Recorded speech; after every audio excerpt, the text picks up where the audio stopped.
Hey guys, what's going on? It's me, Jay, here to do another video about uh, the Donald Trump administration. Um, Trump's cabinet picks, a very interesting one that intersects with the other topics of my channel. Two very interesting ones. One listed in the title that I want to speak about, and another one that I want to speak about. Both celebrity picks. Um, the first one is the one listed in the title, Linda McMahon, former CEO, former CEO of the WWE and wife of Vince McMahon, to head the Department of Education. Now, previously in the last administration, she was in the head of the Small Business Department. Now, that one made a lot of sense because, well, kind of. I mean, I guess you could call uh, the WWE a small business, even though it was at the time when she joined his administration, it was a publicly traded company, and it was, in fact, a technical monopoly because, I mean, yes, TNA existed. Yes, I mean, AEW didn't exist yet. Ring of Honor existed and other small indie promotions. But as far as the general public was concerned, the WWE was a monopoly over its particular form, its particular industry was far from a small business. But she had business experience as a CEO, for many years because many people know she helped Vince build his business and she took over for him after his first the initial steroid trial in 1994.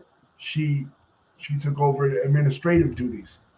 So she was smart and she was good in that. And in fact, she became one of the most successful cabinet members of President Trump's last term because she was the only cabinet member that was not kicked out and replaced for whatever reason.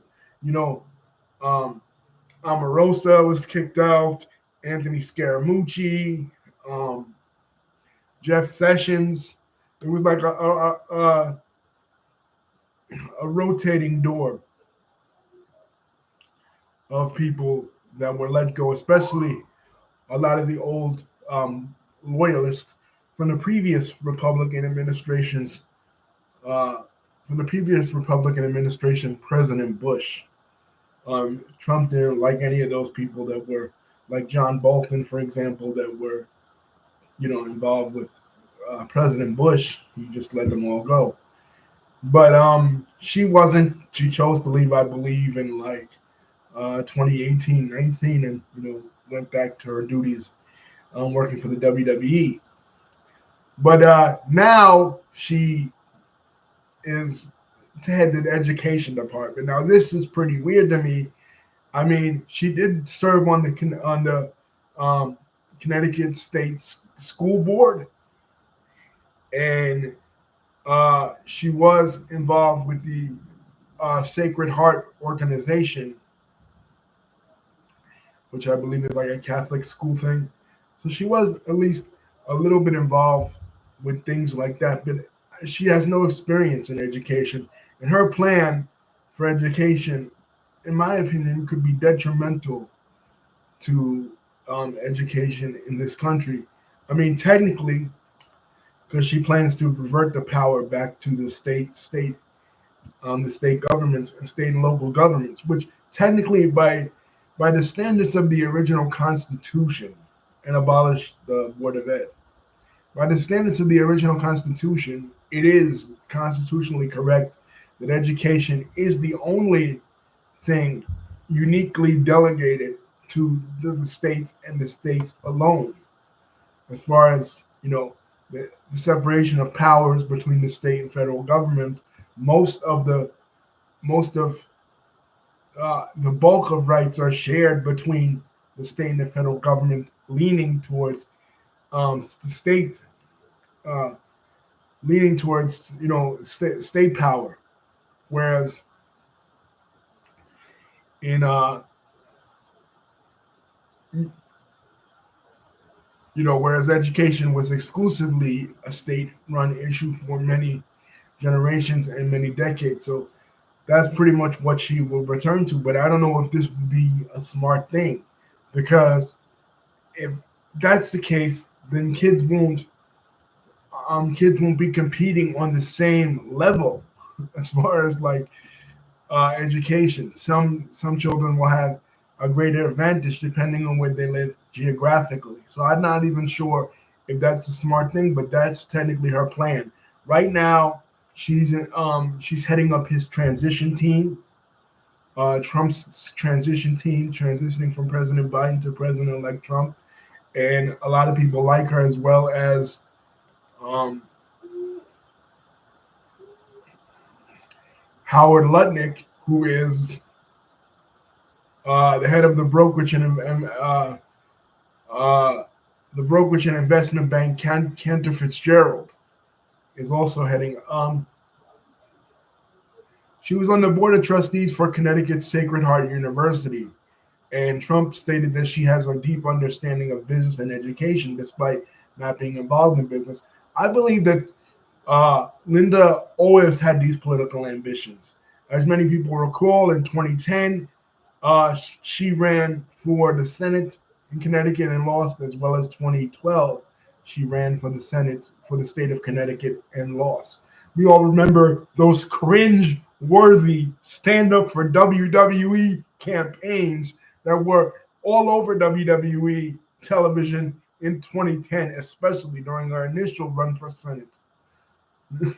Stand up for WWE, as if us being fans of WWE is an indicator that we had to vote a certain way.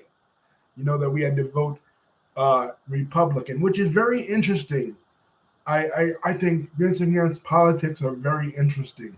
On the one hand, now Linda has nothing at any more to do with Vince. Linda and Vince are completely separated. But on the one hand, now they have nothing to do necessarily with each other. It would have been funny if he'd appointed Vince to his cabinet rather than Linda, but Vince is keeping a pretty low profile um,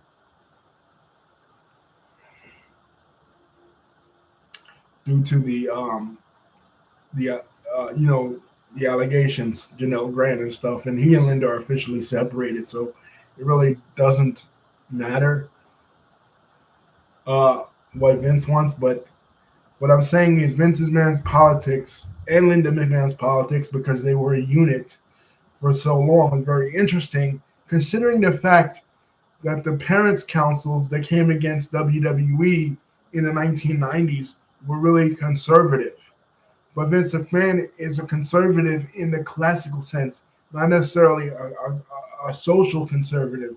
I mean, he's very patriotic. We see that in a lot in his storylines. He loves to push the Americana babyface, the Lex Lugers of the world, the Hulk Hogan's of the world, the Sergeant Slaughters, even uh, even wrestlers that weren't necessarily patriotic in their gimmick. For example, like Diesel in 1995, he tried to always go that route, and he was very family friendly in the 1980s and the 2000s.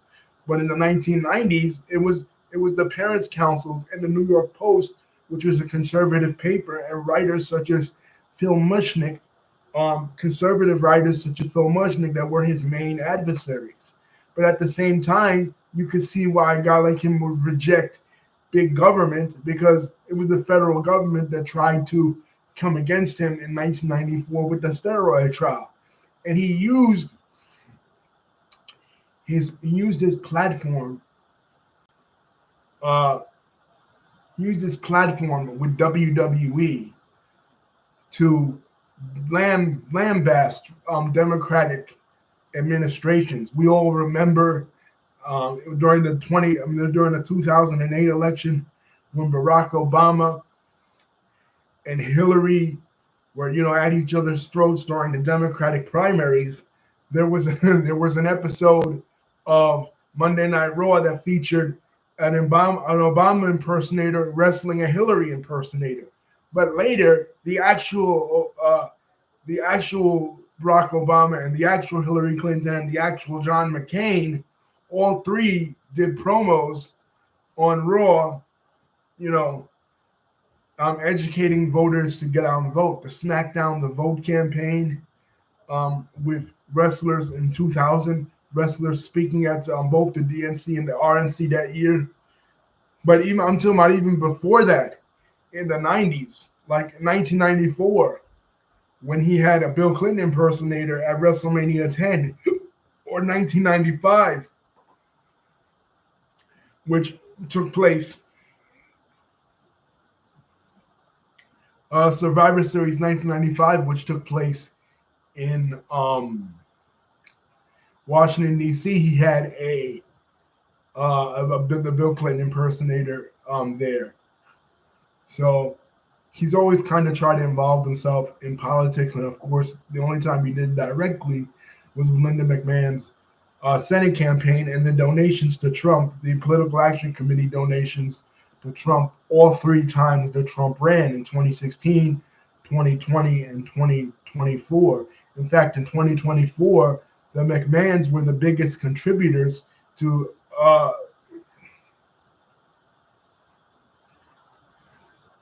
to his campaign.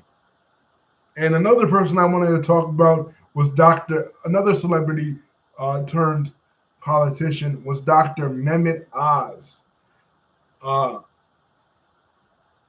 is another cabinet pick of Trump's. I believe he's going to be in charge of Medicare and Medicaid, um, which is pretty weird. I mean, Dr. Oz is a television doctor. I mean, he's a real doctor, don't get me wrong. But he got his start, of course, on the Oprah TV show as a television doctor. And of course, he ran for uh, Congress in 2022 and lost out to John Fetterman um, in the state of Pennsylvania.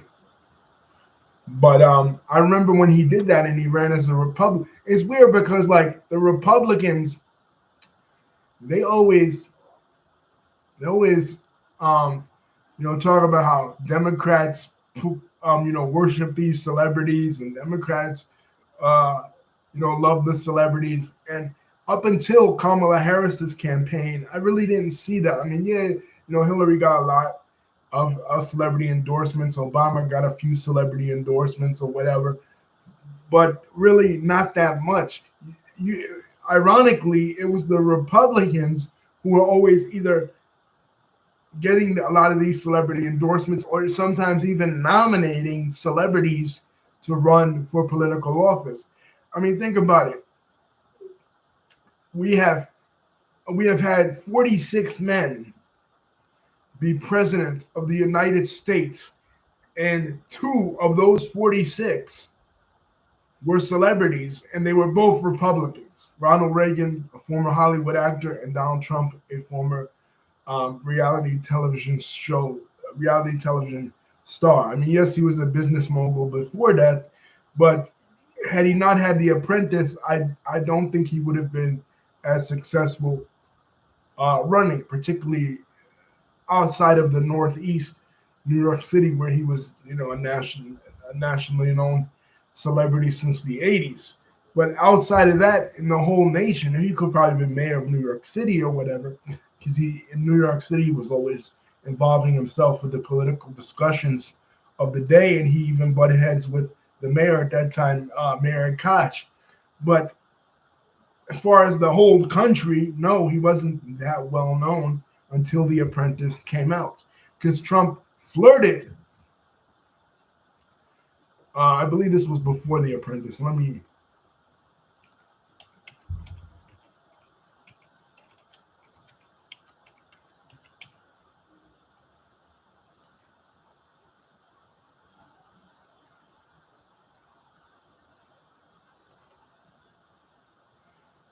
Yeah, I was absolutely right. Trump flirted with a run for office in 2000. One of the Reform Party. We talked about the Reform Party, the party that Ross Perot ran in 1992 and 1996, that Pat Buchanan eventually flipped to, that Jesse Ventura won his gubernatorial race in 1998 under that party. Trump flirted with that, and on an interview with Larry King in 1997, Trump said that he would pick Oprah Winfrey as his running mate.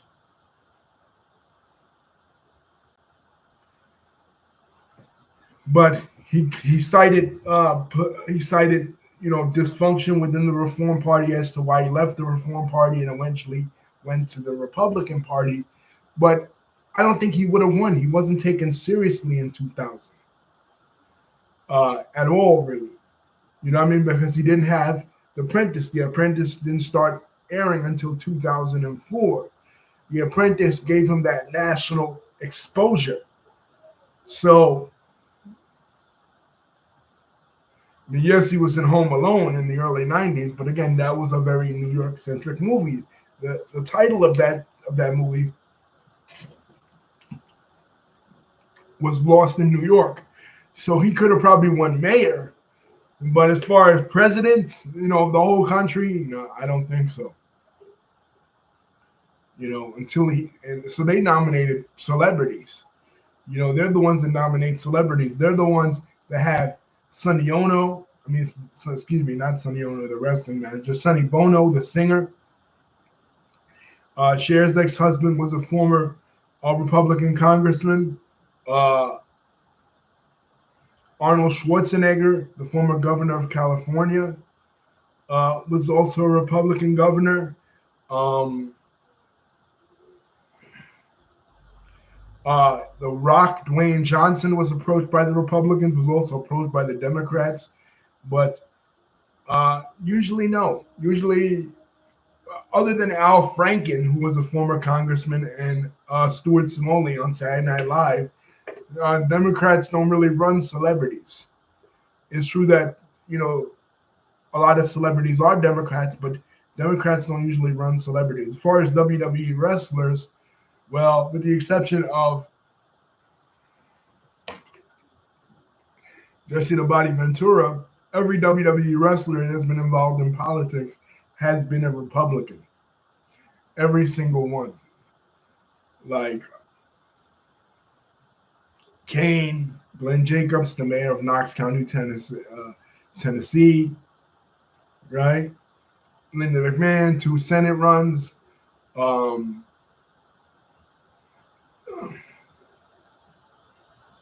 That's pretty much it. But, they've only been 2 and they've been Republicans. So Republicans are more comfortable with nominating celebrities to run for public office. Democrats, all they do is get endorsements by celebrities.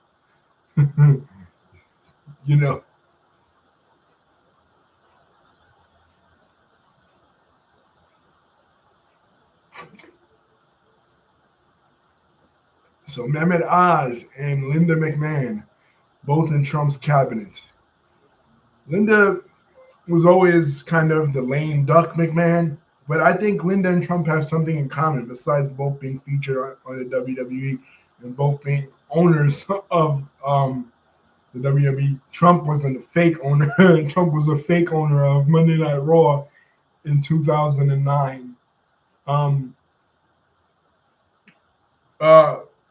They both have something in common. They both take shitty stunners. Trump's stunner by Stone Cold Steve Austin at WrestleMania 23 in 2007 was the worst stunner. But Linda McMahon's, the stunner that Stone Cold has given to Linda McMahon is pretty shitty as well. So they both have that in common. But I think it's just a thing where they've been friends for so long, the Trumps and the McMahons. It was like political favoritism.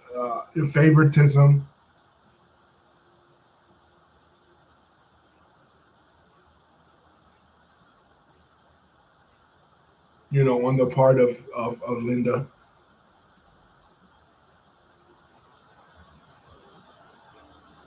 On the part of Trump to Linda. So we have to see if she gets approved, as this cabinet pick. But this cabinet is really crazy, man. RFK Jr., the the National uh, National Health and Human Services, the NHH. Um,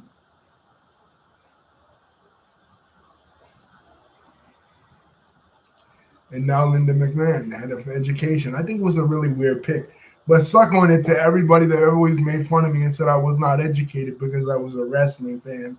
Now, the former CEO of the WWE is now the head of the education department. How about them apples, boy? Peace. Love you guys.